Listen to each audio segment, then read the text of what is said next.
Welcome Home, a podcast for veterans, about veterans by veterans, is a project of Willing Warriors and the Warrior Retreat at Bull Run. Good morning. I'm Larry Zoliak, Director of Culinary Services here at the Warrior Retreat at Bull Run. And today we have a guest, Dan Radtke. He is with Compassion Airlift, and we're really happy to have him. It's a great organization. They operate locally here out of the Manassas Airport, but they are part of a larger organization, and they provide some really awesome services for veterans and families. So, Dan, welcome to the podcast. Thank you very much. It's a pleasure to be with you today. So tell us a little bit about the organization, just a brief kind of overview, and then we'll get into the history and the services. But I think our listeners are really going to be interested in what you all do, because I didn't know anything existed like it, but it's really, really something. Compassion Airlift is it's an LLC nonprofit organization that has the opportunity to fly an airplane owned by Bonanza Angels, another LLC. And the members of the Bonanza Angels are some local people who have philanthropic ideals, and they pay for the basic costs of the airplane. And then they have a working agreement with Compassion Airlift, and Compassion Airlift then recruits pilots to fly the airplane. The way it's set up is then that when the pilots fly it, they actually pay for the fuel during the trip. And that's part of a quirk in the federal aviation regulations, that if we didn't pay for the fuel, we couldn't log the flying time. Okay. And so who are you flying? What's the mission? We will fly, well, first of all, the airplane. Let's talk a little bit about that. And it is unique. It's probably the only single-engine airplane equipped with a stretcher in the East Coast. And through the evolution of the organization, they actually took 3 of the seats out of the back of the airplane, because the airplane is a 1976 Beechcraft Bonanza. It's a 520 horse airplane, and it can carry 6 passengers, and it has a total takeoff gross weight of 3,600 pounds, and it has about a 1,200 pound useful load, and it'll cruise at 150 knots, so we carry 74 gallons of usable fuel. We've got a 5-hour range on the airplane, and typically our missions, not typically, but the maximum we would fly is about 450 nautical miles. We can fly 4.5 hours and have a reserve left. Now, that'll take us about, depending on the wind, 600, 700 nautical miles. So we've got a real long range with it. And it's designed so that the airplane is removable, the stretcher is removable from the airplane. So if we're carrying a passenger on, the ambulance would come up, they'd pull out the stretcher from the ambulance, and offload the patient onto our stretcher on the ground, pick it up, slide it into the back of the airplane, lock it in, and the patient would be strapped in with seat belts on the stretcher to fly horizontal. Mm-hmm. And that's what makes this airplane unique. We have the ability to fly patients who are bedridden. Now, we have no medical care for them on board. They have to be approved by their doctors to fly at between 8,000 and 9,000 feet, because you have the altitude and oxygen requirements. They can carry their own oxygen, but we don't have anybody administering medical care. Mm-hmm. So it's the parameters of it. And a typical one we did last fall is we flew the airplane down to Atlanta, Georgia, and stayed overnight. And in the morning, the ambulance came out and brought the patient out. And the patient was a 35-year-old lady who had fallen in her house, broken her neck, and was paralyzed from the neck down. Mm. So she was totally bedridden. So we were able to put her in our airplane, and we flew her up to Boston, which is it was too far for us. It was just outside of our range. So we stopped here in Winchester for fuel and a quick break for her. And then we flew on up to just south of Boston and delivered there to another care facility ambulance, and they took her on and took her in. So I think that describes the epitome of what we can do.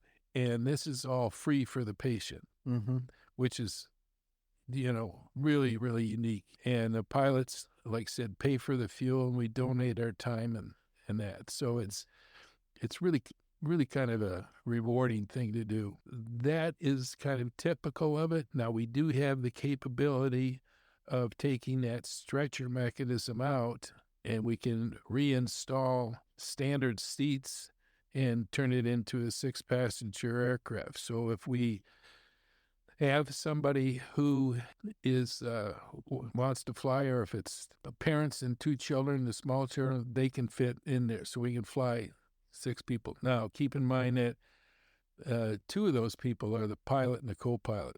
We are not required under FAR regulation Part 91 to have a co-pilot. Our organization says that we fly these, we're going to have the pilot, command, and co-pilot. Sure.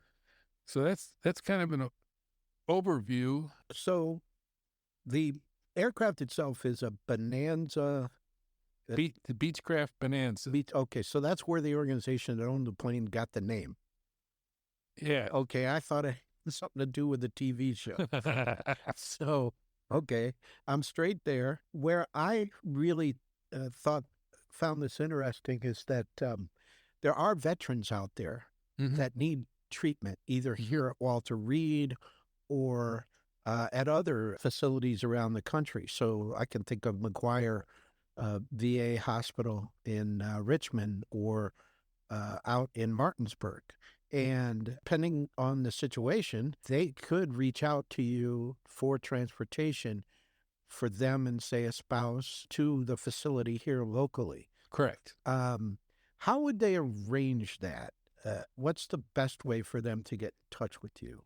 Well, the way we have it structured in that is we work through an organization, Angel Flight.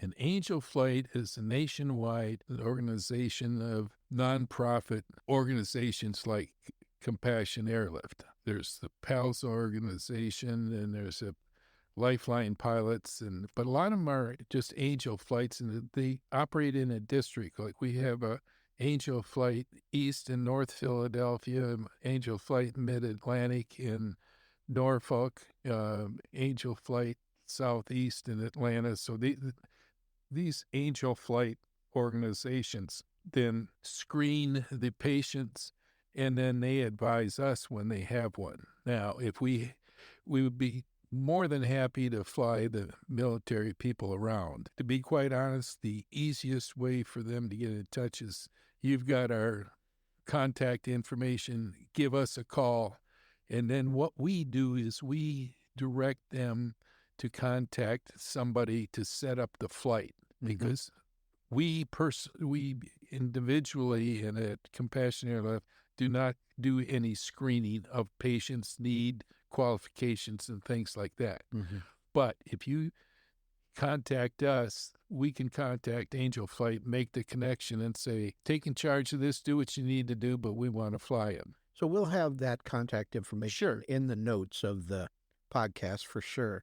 But it sounds like Angel Flight Network is sort of the clearinghouse. So yes, in theory, say a spouse would call and say, my husband needs treatment at Walter Reed. We live in San Antonio. Angel Flight is going to look and say, okay, we're going to arrange for a flight out of San Antonio to someplace, and then halfway another organization will take you the rest of the way, something like that. So they act as a clearinghouse. Right. Or what I like better is for them to reach out to you so you can put them in touch with the right people. Right. Because we did that, another organization up in New York. And when they had a patient who wanted to go to New York to Georgia or something like that, and knew of us from our association, contacted us, and then we contacted the right Angel Flight to set it up. So yes, contact us. We'll put you in touch with the right people. And if you don't have our information, just go to Angel Flight and look them up and tell them you want a compassion airlift out of Manassas. okay. That's the key word. And you guys are located at Manassas Airport, Right. and it's just the one plane. Correct. Okay. How many pilots are part of the organization here locally? Well, we just had a couple of them get transferred and that. So we only have about 6 of us that are flying right now. But this is the pitch, because where this podcast may reach is that if there are pilots out there in the greater Washington area, we are looking for additional pilots. Okay. And what we typically like to have is somebody who's got the flight experience in a light aircraft, general aviation field. A lot of the military people have been flying heavy equipment, either fighters or transports, or airline pilots. That there's a difference in skill sets, and if you don't have the one for a small airplane, it just takes a little while to transition. So that's interesting to me, because I guess I'm like most people who say, well, if you can fly a big jet, you should be able to fly a small prop plane. But I guess I'm hearing you say that that's not necessarily the case, that it does take some adjustment. Well, if you're flying the big airplanes or the fighters, the big difference is you sit higher and you go faster.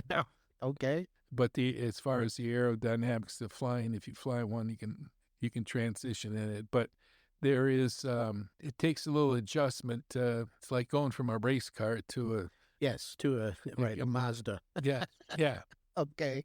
I get that. Yeah. So, but we are looking for people, and we have monthly meetings, and we're more than welcome to have people attend with them and come down and take a look at us.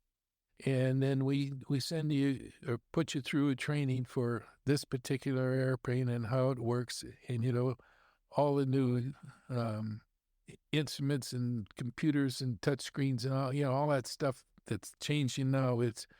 We have our own setup that's really, really pretty sophisticated, and we'll take you through and teach you how to fly it and that. But we're looking for somebody who's dedicated to spend their time giving back to somebody, helping somebody to get transported for a good reason. And the closer you live to Manassas, is easier it is for you to get to the airplane. Sure. Is there a busy time of the year for you? Well, is it? Do you fly more at certain times? I would say we fly more when it's warmer and less storms. Yes. And we are totally IFR's certificated pilots. We have the equipment in the airplane to fly on instrument flight rules. In fact, most all of our trips are flown on instrument flight rules. And I guess that's unique to our organization. There's a lot of pilots, general aviation pilots, who fly with Angel Flight trips, and they're not required to fly on instrument flight plans.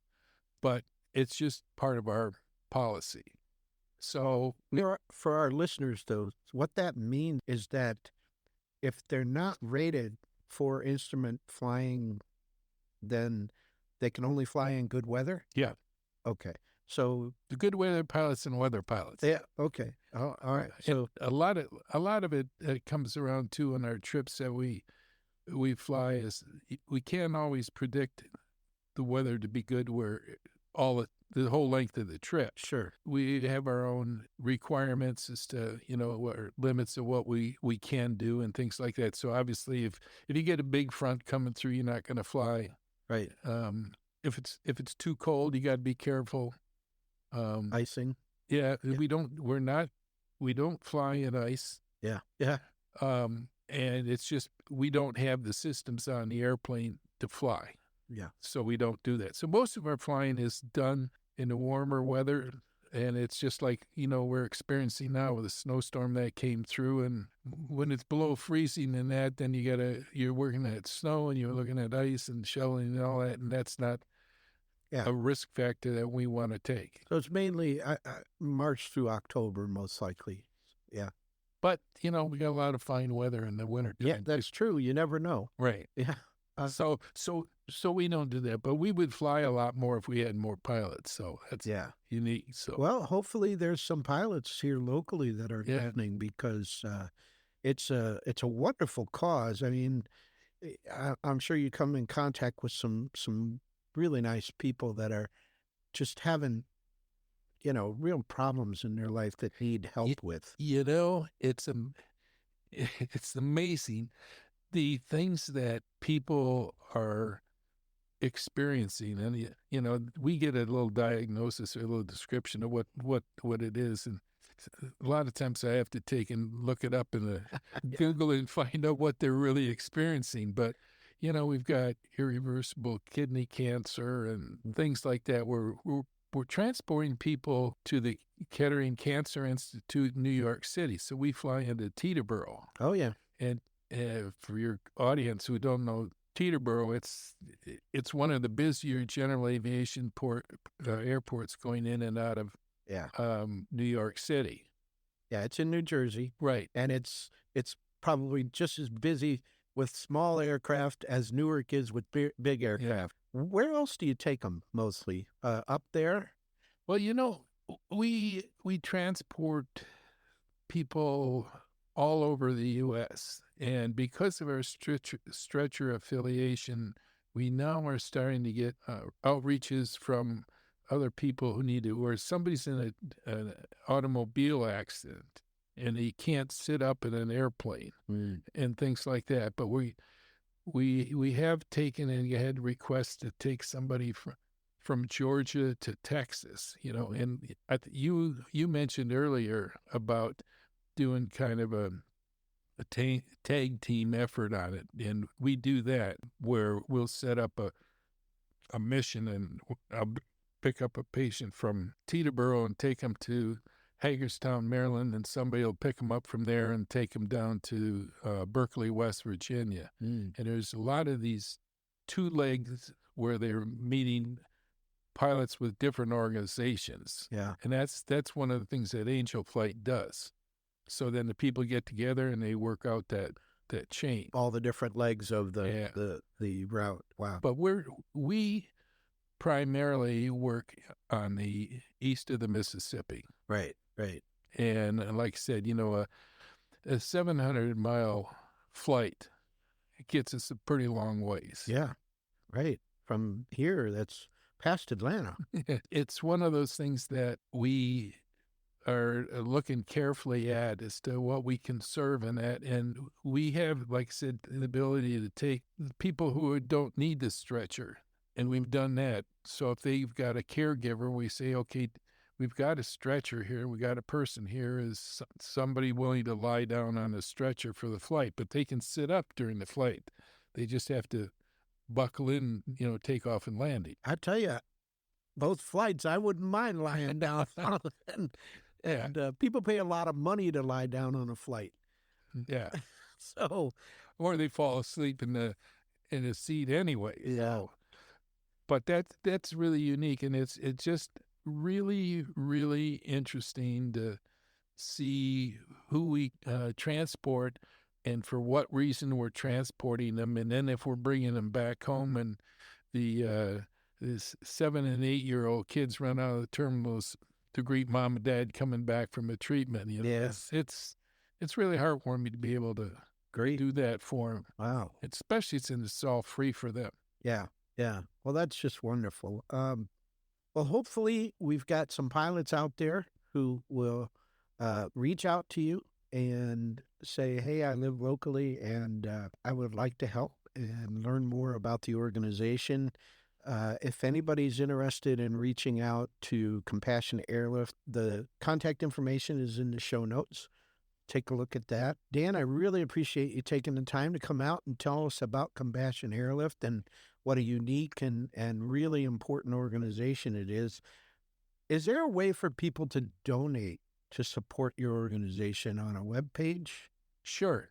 It is compassionairlift.org. Right. And you go there and it's got the information on how to donate and that. It's expensive to operate the airplane, and, we got the hangar costs, the insurance, and the annual inspections and things like that. So, yes, we're always open for that. Idea is, and can give somebody a kind of an appreciation of what it is that our cost is usually about, kind of on an average, is $250 a flight hour. Okay. So if we're taking somebody on a 3-hour trip, we're talking $750. Yeah, and that's just to get the wheels rolling. Right. Okay, that's the expense. We don't charge for a flight. Right. But if anybody said you wanted to make a donation, we're always willing to accept that. And we have to be very, very, very, very cautious that we make sure that we are not charging them, because that puts us into a whole different regulation. You're almost like a commercial carrier. We are not. Yeah. But donations will be accepted, but I'm not going to ask anybody to donate money. Right. So do you get breaks on costs associated with the aircraft? And like, I know that if you take a private plane and you land at someplace, it costs money to land at an airport. Do airports usually give these type of flights a discount, a break? Yeah. They don't charge them? It depends on the airport, who the operation is there. There's what they call fixed base operators at each airport, and those are the people who are there to service transient airplanes and provide them servicing and fuel and things like that. Right. So if there is a landing fee there, some of the organizations will typically waive those. Yeah, good. And we usually get a break on the fuel costs. Right.